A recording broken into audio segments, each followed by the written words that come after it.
Feeling mo ba masyado kang simple para maging sales director? Masyadong mahiyain, masyadong mahina yung boses, masyadong timid. Kasi yung nakikita mo mga sales director, ang lalakas ng boses, ang pa-powerful magsalita, at ang vibrant ng mga personality. Ikaw ngayon, feeling mo sila lang yung pwede maging sales director. Well, this video today is for you because our guest for today is a very soft-spoken person. Pero alam mo ba, napakamalaman ng mga sinasabi niya. Before we begin, I'm Cecil Apag, Mary Kay Senior Sales Director and a Women Empowerment Advocate. In this channel, I talk about women success stories, Mary Kay business and product how-tos, and tidbits of my travels. If you haven't subscribed yet, please subscribe to my channel and like this video for your weekly dose of beauty and inspiration. She started her Mary Kay career on January 30, 2015 and immediately became a sales director by September of the same year. She's been a sales director for 5 years, a certified Mary Kay mentor, traveled to Singapore and Malaysia for the leadership conference, and achieved the Asia Pacific Cruise in 2018 and 2019, and is also an achiever and awardee of Courts of Personal Sales in 2019. She's currently doing Mary Kay part-time as a government employee with a very demanding job. So if you want to know how she's managing her time and keeping her Mary Kay status active and alive, pakinggan mo kung paano siya magsalita and you will be amazed na hindi lahat ng sales director malalakas ang boses at powerful magsalita because behind her soft-spoken voice is the wisdom and the inner strength coming from within. So without further ado, may I introduce to you our guest for today, Mary Kay Sales Director, Miss Melanie Maur, fresh from Butuan City. Ayan, great morning, Miss Melanie. Thank you so much for joining me in today's hashtag Motivational Monday Talk Show. And I'm so glad to have you today despite your super busy schedule. How are you doing today, Miss Melanie? Hi, Ma'am Cess. I just feel I'm great and gorgeous. Maraming salamat sa Mary Kay, di ba? I feel Yes, great. It's Friday. Supposedly, no, parang pagod na pagod ka na. But thank you to Mary Kay kasi nakapag-retouch lang, di ba? Great and gorgeous ulit. So, yan. Yes, di ba sabi nga, when you know you look good, you feel good about yourself and you Yes. do good.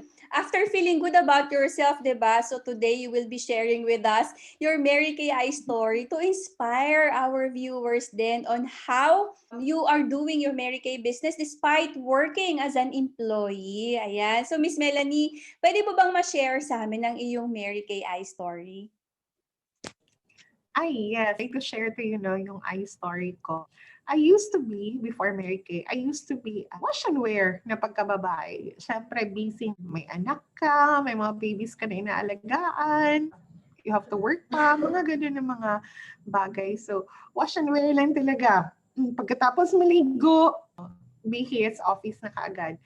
And so, noon, work ko kasi, we do coordination meetings with governors, mayors, and regional directors. So mga high profile yung mga clients namin and stakeholders in my work. And so one time we went to visit a governor, a lady governor. Maganda siya. So yun. So nag-courtesy call kami kasama yung boss ko, yung the regional boss. Siyempre, beso-beso ni Gov. Tapos along with my chief. Yung chief ko kasi pretty, arte maganda. So beso-beso din ni Gov. While ako, kasi assistant lang, gano'n. Tapos parang kumbaga, ano ba itong babaeng to? Parang gano'n, nag-aasikaso. So, nasa gilid lang. But that was before Mary Kay.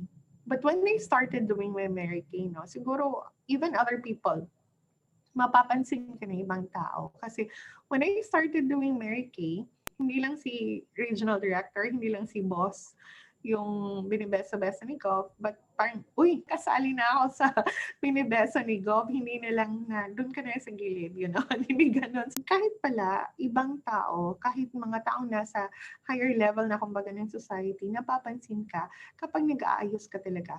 And with that, I was able to gain more confidence Kasi dati, magaling lang ako sa radio. Nag-work ako dati sa radio. At saka napaka-confident ko sa radio. But kapag face-to-face na, pag nandiyan na yung mukha mo, parang, sandali, nako-conscious ako bigla. Kailangan ko talaga magpa-parlor. Kailangan ng ganito, ganyan. Kailangan magpa-makeup sa parlor. Di ba? Parang, ang hirap ng gano'n. Hindi ka ganong confident sa, the way you look. That's why, sometimes you don't feel good. You don't feel great. Simply because you're not confident on the way you look. So, thank you to Mary Kay. Na-introduce yun ng Mary Kay sa akin. Nagbago yung buhay ko. Nagkaroon ng more confidence, no? Through Mary Kay. At marami pang iba, of course. Oo, ayan. Alam So, mo, yun yun, yung no? pinakamaganda, 'di ba? Yung hindi yung monetary yung una mong nakita when you entered and when you joined the Mary Kay, but yung inner power as a woman. That is what woman empowerment is all about. Ayan, nakakatuwa naman yung Yes. kwento mo. So when you started doing your Mary Kay, what made you decide to become a sales director? Because you've been a sales director for 6 years already, right? Yeah, I'm a sales director since September 2015. So, what made me decide to become a sales director? Simple lang. Na-realize ko kasi yung income potential ng Mary Kay. At nakita ko, mas lalaki yung potential nila as beauty consultant because when I am a sales director, mas may chance akong mag-guide sa kanila, mas may chance ako na mag-mentor sa kanila. So naisip ko, kaya ko naman talaga mag-mentor. Kaya ko din naman mag-empower ng ibang kababaihan the way other sales directors do. So bakit hindi ko yun i-apply? Hindi ako mag-apply as sales director. Yun yung kumbaga main objective ko or naging push ko kung bakit gusto kong maging SD. Kasi unang-una, na-encourage talaga ako sa mga motivational speakers ng mga sales directors ng Mary Kay. Tapos sabi ko, I think I can also be a motivational speaker. I can also motivate other women to find their worth. And they can find their worth truly in Mary Kay. Kasi hindi lang nila nakikita na gumaganda sila, pero yung mayaman din sila, umaasenso din yung buhay nila sa Mary Kay. Kaya, no, why should I keep the beauty of Mary Kay, the confidence that I get in Mary Kay, the income that I get from Mary Kay by myself, kung kaya ko naman siya i-share sa iba. And the good thing about Mary Kay is the more you share Mary Kay to others, the more you give of yourself to others, the more it comes back to you. So yun yung pinaka-motivation ko kung bakit gusto ko talaga mag-Mary Kay. It's transcendence, di ba? Yun yung parang nakita ko talaga na pinakamaganda dito sa Mary Kay. I was able to transcend from just being a simple government employee na naghihintay lang ng kung kailan ba ang sweldo na naman, ganon, hanggang sa na-transcend ko, hindi ko na pinoproblema yung daily. Nakakatulog na ako ng maayos kasi hindi ko na iniisip yung mautang. May mautang pa rin, pero alam ko may pambayad ako kasi may Mary Kay business ako. Ganon na and I want to share that to other women. So, hindi lang siya i-fulfill yung need namin as a family, but I went beyond that through Mary Kay, no? Inopen ni Mary Kay yung mind ko and even yung heart ko to transcend from just finding money for myself to helping other people enrich their lives as well. So yun po yung reason. Beautifully said. Nakakatuwa. So it's beyond yourself ang purpose mo sa Mary Kay. Melanie, so for the sake of those who are thinking, kaya ko bang mag-sales director? Magkano bang kinikita ng sales director? Would you share with us magkano yung first paycheck mo nung una kang nag-team building? My first commission in Mary Kay was about 7,000. Yeah, mga 7,500. So, okay na kasi pang 13K na production na yun, di ba? And wala kang effort nun. You just invited them and then they worked on their Mary Kay business kasi nakita din nila yung profit, yung kagandahan ng Mary Kay as well as the values that are instilled in the Mary Kay business. Dito lang kasi sa Mary Kay business ko nakita na ay may values pala na dapat instill no sa mga beauty consultants para they will become successful in their business. So yun, dahil doon, yun lang, encourage ka lang, pero wala kang ibang ginawa. You just motivated them and then automatic may 7,500 ka na kaagad na commission. That was on my third month. So I started in January 30, 2015. Napilit lang din ako ni Ma'am Cathy, yung recruiter ko, na sige na ma'am, I assure you, maganda tong Mary Kay na business. So napilitan lang talaga ako honestly to start. Kasi my office mates were saying na, o order kami, yung isa order ng liquid foundation, yung isa order ng CC cream. Yun lang yung orders. Kaya sabi ko, ha? Parang lugi. Nagbayad lang ako ng registration, tapos wala na. But they told me, yung mga office mates ko mismo, yung mga customers ko mismo, nagsabi, believe me, maraming maghahanap sa'yo, maraming susunod sa'yo kasi they love the product much as we love the product. So yun, true enough, the following month, dumating 3 days after bale, in February 2, dumating yung products. And in 2 days, naubos siya, ang 13K. So na-amaze talaga ako. And so I ordered again in the first week of February pa rin. I ordered 20K. And in 3 days time, sold out yung 20K ko. So sabi ko, wow, ang ganda pala talaga ng networking, yung magiging pera mo. Kasi di ba, karamihan pa cash eh. Karamihan sa mga clients mo, especially when you're starting your business. Explain mo lang sa kanila na, please help me, wala mo nang utangan. Kasi I'm still starting with my business. So, tinutulungan ka nila, you ask for their blessing, you ask for their support, tutulungan ka talaga, even ng mga customers mo.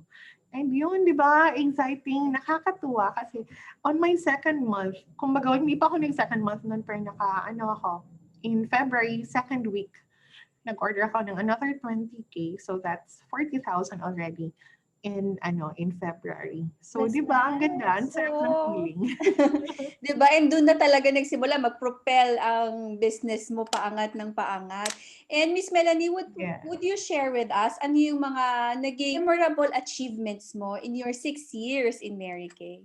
Memorable achievements. Of course, no, parang tuwang-tuwa ako. I was really empowered when I felt the heart, to pursue more in my Mary Kay business when I was given the certification, the certified mentor na ako ng Mary Kay. Di ba? Nakakatuwa na ang daming after ESRS, sasabihin nila na alam mo, nag-decide ako, may isang sales director na nagsabi siya sa akin, alam mo, nag-decide ako na mag-sales director ako dahil na-inspire ako sa tinuro mo sa ESRS, ni-challenge ako sa'yo.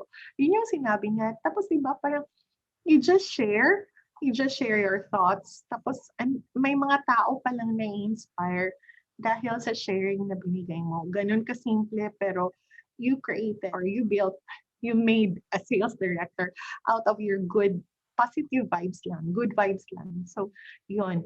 But, ang isa pa na parang kumbaga, greatest achievement ko in Mary Kay, aside from the trips that I had na, leadership conferences, free travel abroad, mga cruise na libre, gano'n. One thing na parang na-touch talaga ako is, one of my beauty consultants, nagsabi siya sa akin na, alam mo, akala ko, I will just grow up and I will just die na dito lang ako sa Mindanao nakapag-ikot.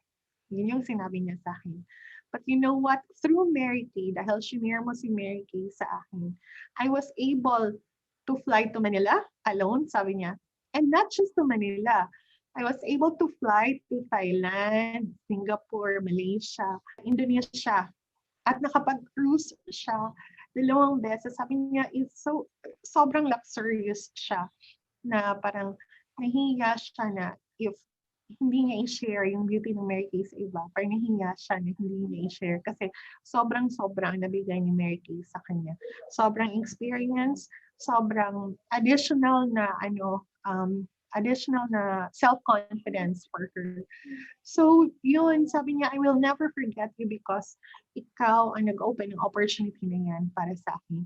And for me, yes, while those trips, those achievements, court achievement ko for personal sales, those are achievements. But for me, the best achievements are, again, yung nag-transcend ka na, yung ibang tao na empower mo through your Mary Kay business. Yeah, that's So, very yun. nice. Ayan. Thank you for sharing that with us, Miss Melanie. And Miss Melanie, I understand na na-achieve mo yung mga courts of personal sales, yung travels, etc.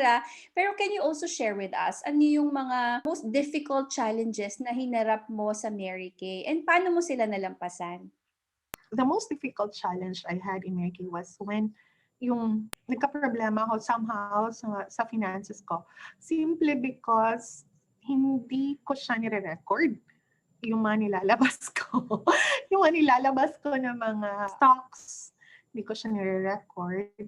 And so, parang feeling ko kasi Mary Kay to, so we build on trust.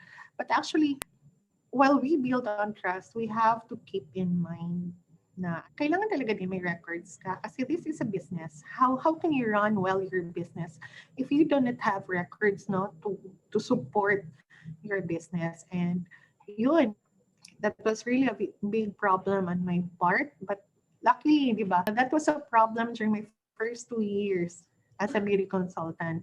But now, I'm 6 years. I'm already 6 years in Mary Kay, pero andito pa rin ako, sales director pa rin. I was able to survive. Forget mo yung mga tao na nakakause ng trouble sa'yo. Forget mo yung pains. Don't run after mga nangyari na. But what you need to focus on is to look for people who are willing to work with you, who are honest enough to work with you, and who shares the same Mary Kay passion with you. So yun, yung mga taong yun, emphasize mo lang talaga yung values ni Mary Kay sa kanila. And for sure, nothing will go wrong. And since then, nung in-emphasize ko na yung values ni Mary Kay, no, at saka tinatry ko na din na imbibe yun sa akin, yung discipline in my business, okay na siya. Everything went well. And so here I am again, 6 years na, turning 6 years as a sales director in Mary Kay. That's so nice. So, tama naman yung sinabi mo na kailangan talaga recorded. And although we want to trust people, syempre sabi nga, di ba, different folks, different strokes. So, kailangan talaga mag-ingat pa rin tayo sa pagmamanage ng finances natin. Right? Yan. Thank you for sharing that.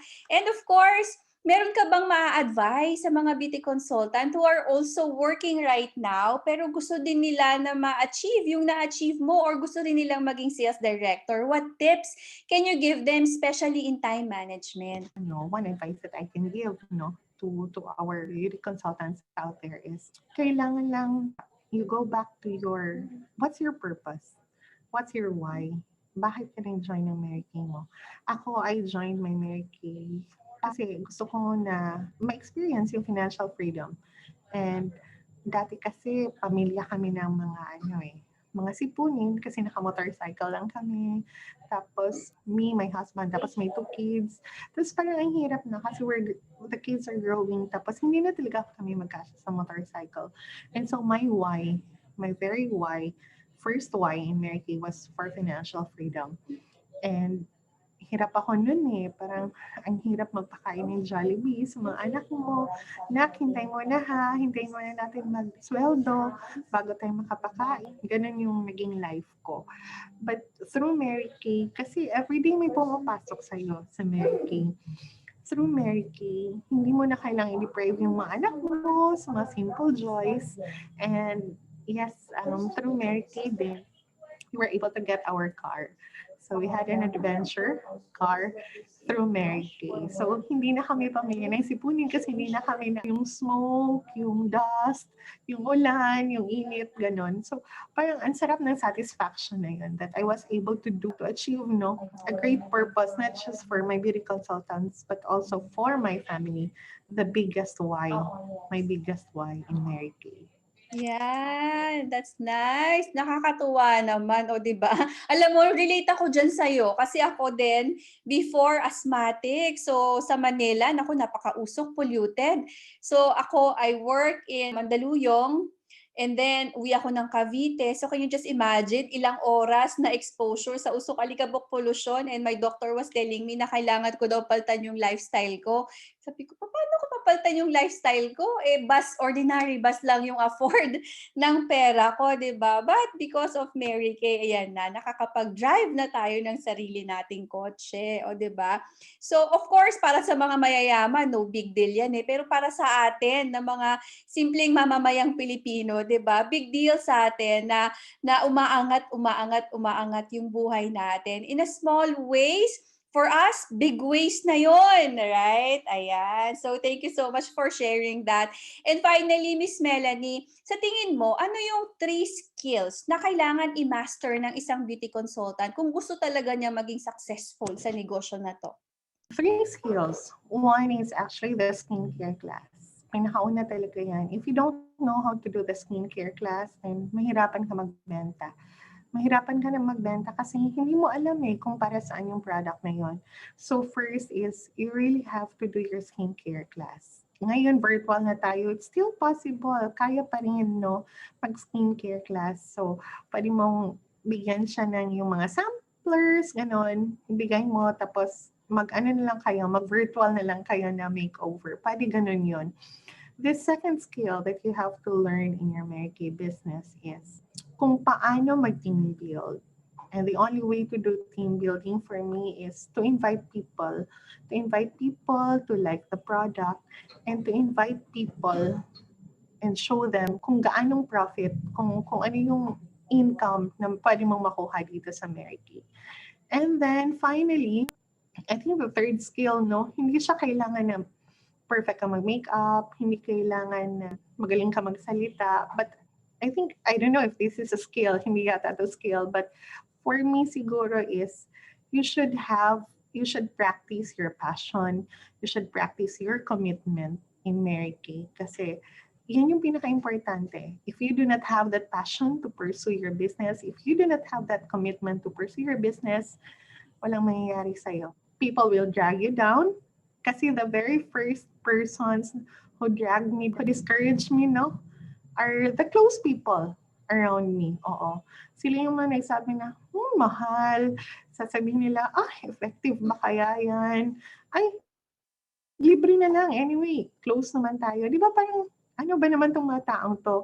Sila yung mga taong dapat na nagbibigay ng blessing at saka support sa'yo. But unluckily, sila yung unang hindi interested to support you.